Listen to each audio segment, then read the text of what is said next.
welcome to The Truth Will Not Be Silenced, the show that allows people to be seen, to be heard, and to be human. I'm your host, Melissa Woodfork White. In today's episode, we will talk about empowering authentic leadership with Derrick Dalton. Sharing our stories allows us to encourage, inspire, motivate, uplift, and help people. There will be a special surprise at the end of the show. Be sure to listen all the way through for the details. Our special guest today is Derrick Dalton.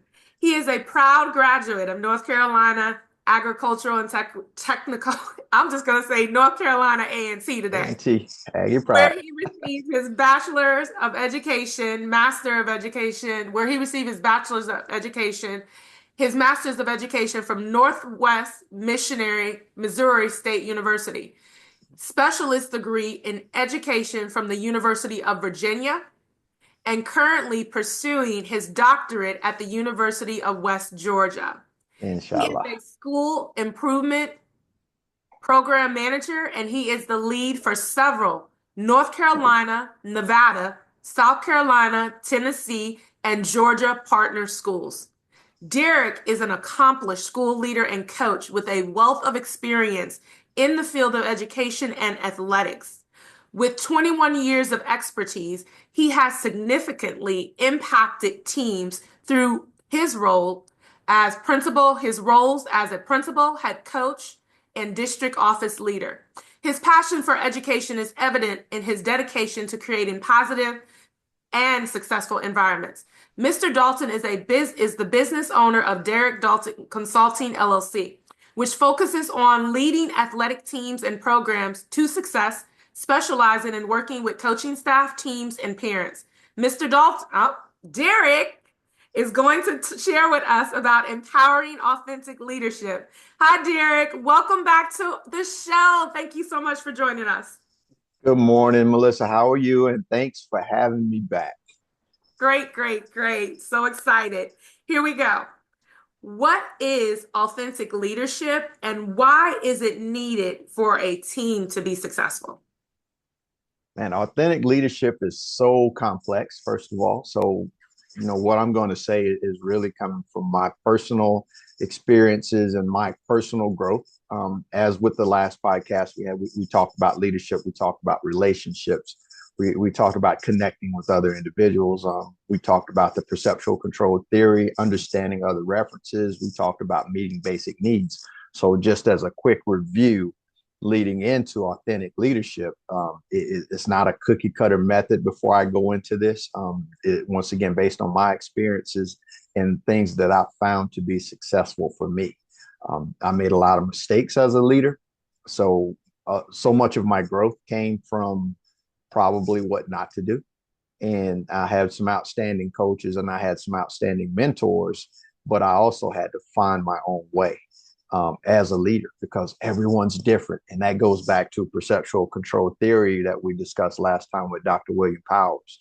I have a reference, Melissa has a reference, and Michael has a reference, and Johnny has a reference, and it's just based on our life experiences. So there is no cookie cutter method based on your culture, based on your upbringings, based on your life experiences. Everything's going to be a little bit different, and that's the complexity of leadership. When you take over as a leader, say for instance, if I'm a school principal and I have 1,000 students, out of those 1,000 students, I have also 100 teachers. Right there, that's 1,100 different references that I have to deal with throughout that building. And I have to bring that together to create some type of common reference based on values. And that makes it really, really tough on a daily basis because when we get to a values level, it's a little easier for us to communicate.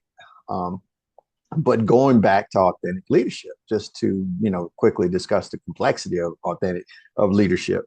But authentic leadership, it has to be genuine. First of all, it has to be real because you can't be someone that you're not as a leader because it'll wear you down. Guess who did that in their first role or second role as a leader? I tried to be someone I wasn't. I tried to replicate someone else. And it was really difficult because I had to put this face on for so long because I thought I was pleasing those stakeholders. But that was very stressful. So you have to be genuine, first of all, to who you really are as a person based on your references and your behaviors. Um, and then your management style also has to be sincere.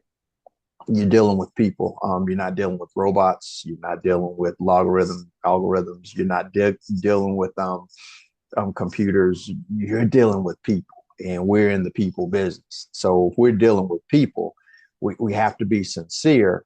We have to be true to ourselves. We also have to be true to them and understanding of who they are.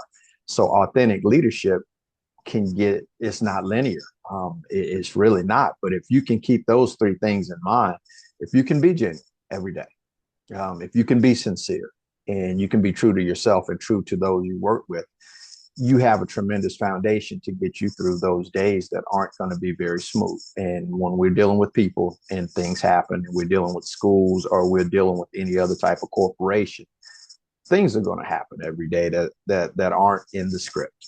That's just life, man. Life throws so many different curveballs at us, and when we come off script, sometimes people get uncomfortable.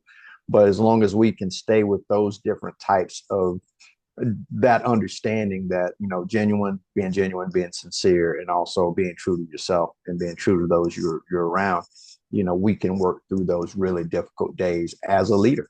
And I wish I could say it was easy, and I wish I could say, all you have to do is A, B, C, and D, and if you do those four things, you'll be an authentic leader. It's a little more to it than that. It's a little more to it than that. So you touched on the very key points to being an authentic leader, but I want to take us back just a little bit.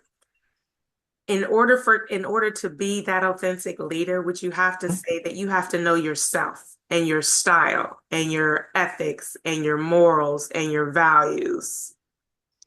You have to do a deep dive. Okay. And sometimes as leaders, we want to present a certain image. We want to present a certain type of leadership style.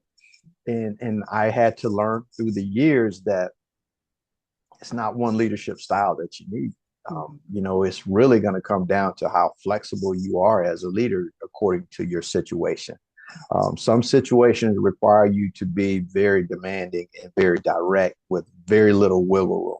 And, we have to stay on script. In those particular situations as a leader, usually in my world, in my experience, it was a situation where safety was at hand. If someone is not safe, and we have a situation where someone could get hurt or many people could get hurt, I didn't have wiggle room. I need you to do what I say, and I need you to do it right now. But as we move forward and you start to look at other different types of leadership, and you don't have to be as rigid all the time. If I come into an English class and the teacher has decided to, just use her experience or her expertise to shift the curriculum a tad based on the needs of her students, I can't go in and say, hey, you didn't follow the script, because she's doing, or they're doing what's right for the students. So as a leader, instead of me saying you're not following the pacing and you're not following the step-by-step curriculum that we gave you at the beginning of the year, my response and flexibility as a leader should be, okay, what resources do you need to implement this different style that you're using your autonomy for the sake of your students? So it's all about that flexibility when the flexibility is needed, and understanding that, you have to be flexible as a leader. And you know what? Everything that you said is very correct, because it's not something that's written that you have to follow in a book, guideline by guideline by guideline. You have to be flexible with the people in which you are leading, which is crucial, because just because they don't tick those boxes on that paper doesn't mean that they're not excelling at their jobs. Yeah. And so, Go ahead. and so this leads us into the next question. How does authentic leadership empower others to achieve success? Well, my biggest thing, and you probably heard me say this before, you're either in certain situations when you're working for a leader, you're either compliant or you're committed. As an authentic leader, and an individual who you want to empower everyone around you, because I battled early on in my career. I battled for compliance. If it was written, if it was said, if it was a policy, if it was a procedure, I wanted you to follow it Mhm. 100%. That was my battle. Daily. That was my daily motivation for the folks who work with me. As I matured as a leader, as an authentic leader, and became more of an authentic leader, I wanted more commitment. If you're not part of the process, and you're not part of building the process, and you're not part of building the solution to the process or whatever the challenge may be, you're not going to be committed to it. If I give you 12 steps to follow, and I send them in an email, I send them in a text, or whatever the case may be, I just gave you my plan. This is not Melissa's plan, it's Derrick's plan. So for compliance purposes, because we all like to follow rules, you'll follow those 12 steps. You'll check them off every day. Check, got that one done. Check, got that one done. Check, it's 4 o'clock, I'm out the door. If you help me to build a plan, because as you mature and as an authentic leader, you when you make that transition from being a leader to an authentic leader, you start to understand that you don't know everything. Mhm. And I think when you figure out, oh, guess what? I do not have all the answers. So my little 12 steps is really not very effective. So let me pull in some more experienced individuals from different levels who I'm working with, who have more experience than I do in certain areas, and who understand the big picture, and let us figure out something together. So as we get voice on development of the plan, or development of a process, or development of a solution, you're no longer a compliant individual now. You're committed because you helped me to build this. And so now when the door closes and no one's watching, you're not being compliant anymore. You're not waiting on 4 o'clock. You're really committed to the process, and you'll probably have more influence and impact with your neighbors and your colleagues now that you're committed, instead of being just compliant. So giving others voice Mhm. is so important. Because it's just, you have a wealth of knowledge surrounding you at all times. It's just a matter if you tap in. Some leaders don't want to be the one without the answer. Guilty of that one too. And that was early on. I wanted to have an answer because I had a title and I was considered a leader. But I didn't understand how important it was as an authentic leader to not have an answer, and to say, that's your world. You probably know better than I do. It's okay to not know as an authentic leader. That's being true to yourself. Mhm. So, getting that voice, allowing others to be part of the decision making, it just builds capacity. It builds capacity. It creates the commitment piece that we're lacking in so many different organizations, schools. But once people start to have voice, the culture starts to shift. When the culture starts to shift, you end up in a situation where, even if the leader is gone, or if the leader is removed, because we know that happens. Yes. If you're decent at something, you're going to get a promotion. If you're Mhm. decent at something, someone else will come and scoop you up for more Yes. money, or whatever the case may Mhm. be. But if you have that culture where there's voice, and other people are committed to the process and to the solutions, and they feel like they're part of the actual culture and the decision making of the culture, when that leader is gone, the culture will continue, Mhm. and you don't miss anything, because sometimes it takes 2 or 3 years to just acclimate a new leader. But if the culture is right, and people are, like I said, committed instead of just compliant, you don't really miss a beat. um, so that's my 2 cents on that. But you have to Oh, give folks have to have a voice, though. They yes. they want to have voice. And I am in total agreement with that. Once again, Derek, um, being from what I heard you say is that you can't be one or the other. You can't just be compliance, or you can't just be committed. You have to be both. That compliance comes from stemming from that safety, those safety concerns, those All right. safety issues with keeping everybody safe. But All right. having both, that commitment That commitment is what leads people to success. It is what empowers teams to achieve success. Did I hear you right? Yep. Yep. And And so I got to throw a little monkey wrench. I have please, to, because you have so much please. expertise and experience. Uh, And so I have to give you this common scenario that happens in education all the time, where you have a team of teachers on a grade level, okay. and then you're responsible for your classroom, right? Mhm. And everybody is responsible for the hallways, the common areas, when you all are in the common areas. Am I right? Correct. And so, with that being said, you have two out of the four people on your team who are not consistent in those common areas. How would you lead them so that everybody on the team is consistent in those common areas? And those common areas are involved with keeping students safe, For correct. to preventing fights, arguments, disagreement when passing from one class to the next. Hmm. I would begin. My initial reaction is compliance and safety. That's my initial reaction, and that's probably an initial approach. But if you're 2 for 4, if you're 2 for 4, two teachers are out doing what they're supposed to do every day. Two teachers are pretty consistent with not doing what they're supposed to do. Um, we know what the outcome could be. With those students changing classes, we got this common area. So basically, if no one's supervising, they're going to do what kids do. They're going to be excited. They're going to be excitable, and they're going to do goofy and silly things that they do. But the other side of that is they're going to show up to your class a little bit extra excited because of the hallways and that lack of supervision. So it kind of starts to taint your instructional time and your instructional atmosphere environment at the same time. So it could be safety, and it could be just instructional environment could be could be impacted. So initially is compliance. Okay, you're supposed to be out there. I need you out there. I need you out there from beginning to end of class change.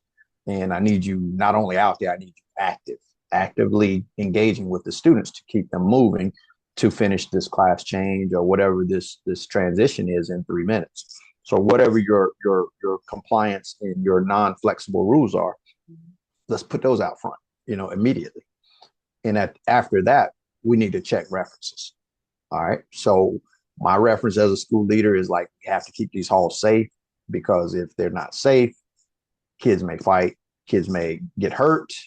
We got to deal with injuries. We got to deal with behaviors. Now I have to suspend someone, maybe.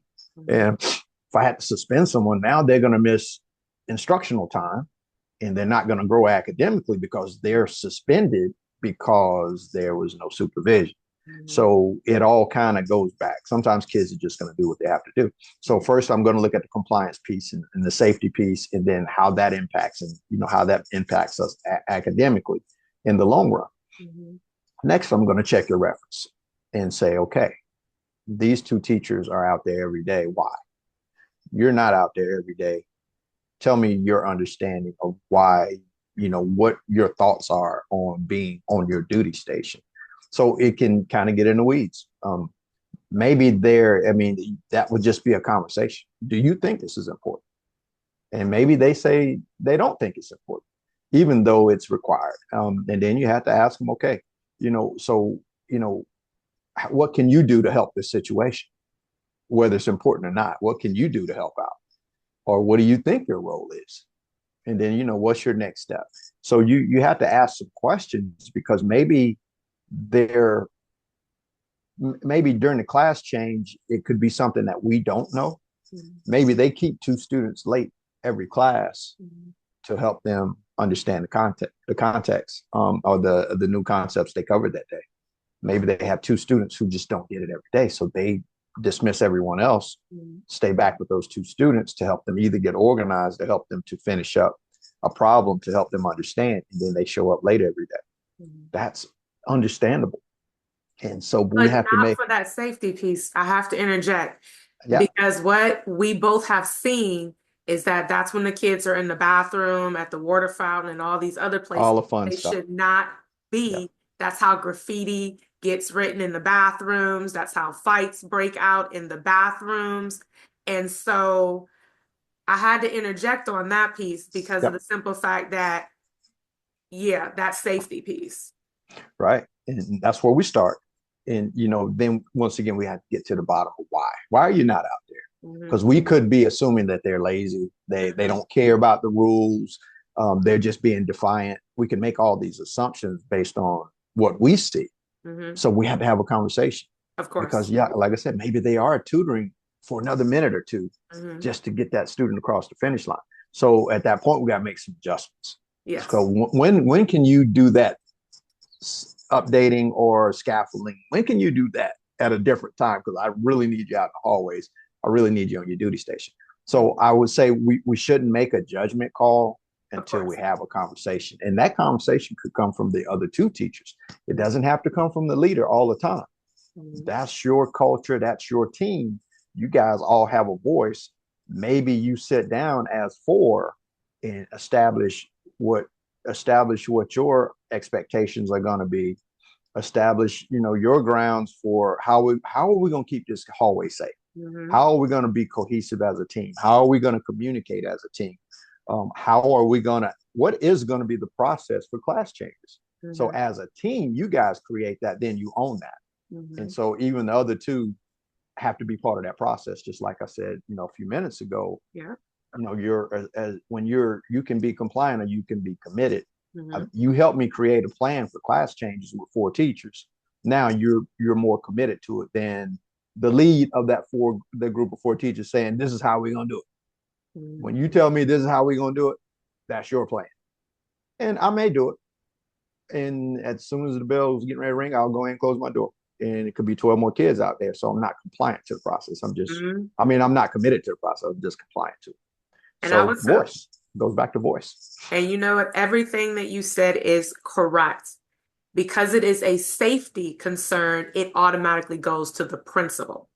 Now, Right. the plan itself that's created for the transitions to keep children safe in the hallway, that's the responsibility of the team. Hmm. So that team leader and the team. I'm gonna throw you another monkey wrench because Okay. you're very good at what you do. They've I'm already learning. gone through all of those processes. The Okay. team created the plan, the the compliance, everything is there. Principal did his job. It's all there. And those teachers are still not committed to the plan that we all created, that we said that we were going to do to keep kids safe in the hallway. What's the next step? All right. So it kind of narrows down to skill or will at that point. Okay. So either you can do it or you don't want to do it. So you either have the skill to take care of it and get it done the right way, or you don't. In this situation, I wouldn't see why you wouldn't have the skill. And then it comes back to will. You Mm-hmm. just don't want to do it. So at that point, the conversation changes. And because that's part of your duties and responsibilities to keep every student safe and to keep your colleagues safe as well. So the conversation then should shift to, you know, a more formal conversation, I would say. That goes to Mhm. the principal and Leaders. those two teachers. Correct. Okay. Correct. That would be a little more formalized after Yes. we've had several comments, like progressive, because I want to Okay. understand your thoughts first. I think that's only fair. Early on, I may have went from zero to a formal conversation because No, I you saw didn't. You didn't. You had addressed the safety issue. right. So that wasn't a 0 to a 10. You Mhm. addressed the safety issue because anytime that there's a safety issue with dealing with children in a building and adults in a building, that's automatically in a school building specifically, because that's the example that you're using, is that that's the principal's responsibility, Right. the leader of that school. And then once you deal with it from that level, the team is responsible for coming up with that safety plan and having that commitment to that safety plan to keep children safe as they transition in the hallways consistently. And so when that's not followed through because the team came up with it, then that's when you come back in as a leader and you have those difficult conversations that need to be had, those one-on-one conversations that need to be had with each one of those two teachers, exactly about what you just said. Either you can't or you won't. Yep. Skill and will. And so And still and will, I love it. Thank you so much for that. You made that very real. I said I had to throw a monkey wrench in there because I want to help as many people as I possibly can. Because parents send their children to school because school is supposed to be a safe place for their child. So, as a parent, it's very alarming if there's fights breaking out because there's lack of supervision or people are not at their duty stations and children are getting caught up in situations that they should not be caught up in because of that. And that goes back to being that authentic leader and in being able to empower your teams to achieve success and be successful. You covered it down to a T, Derrick. You covered it thank down you. to a T. And so it's very important. It's very important. So, with that being said, Derrick, you've given us a lot of gems to authentic leadership. Authentic leadership is about having those difficult and uncomfortable conversations.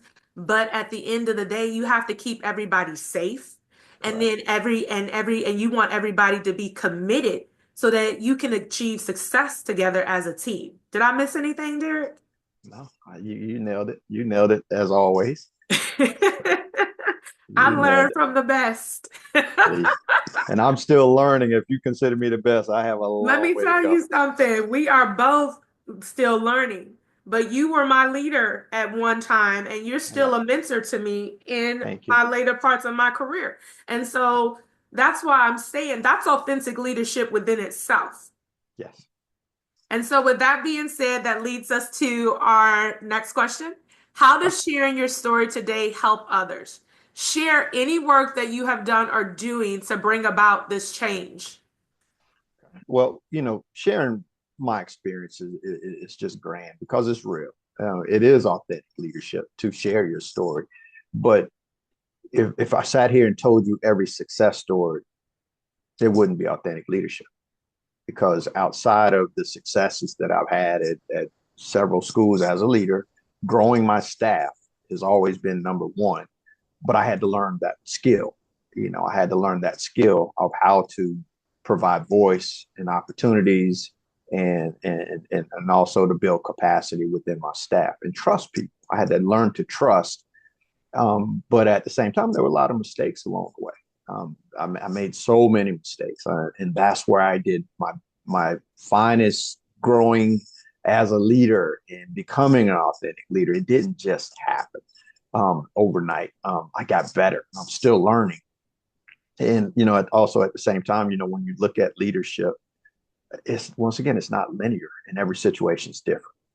Every personality is different. So understanding and sharing my story, like, hey, you know what? I made this mistake a couple of times before I figured it out.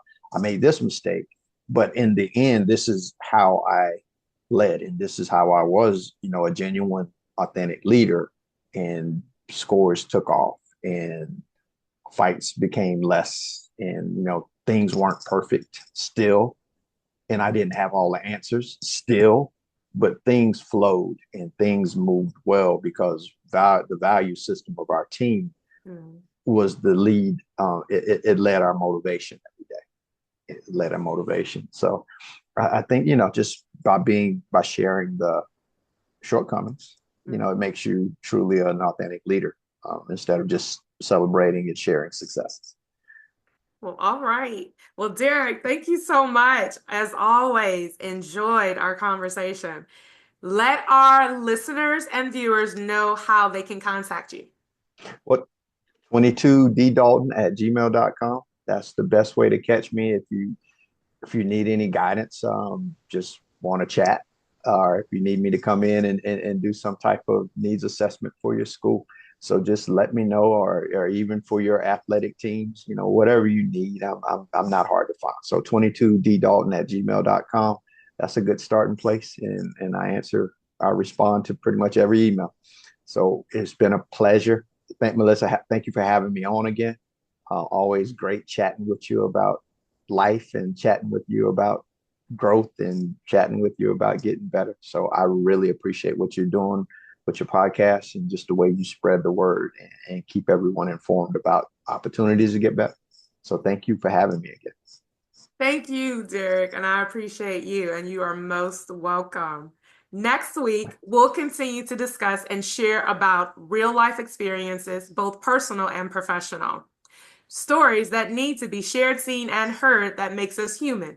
The truth will not be silenced. To be seen, to be heard, to be human. The surprise. If you like or leave a positive comment about our show, you will get a shout out. This includes businesses, products, services, organizations, and events. Following the link in the show notes lets Buzzsprout know we sent you and help support our show. Buzzsprout is the best way to launch a professional podcast. Want to ask a question, be a guest, or subscribe to our podcast, The Truth Will Not Be Silenced? Click on the show link. Thank you so much for joining us.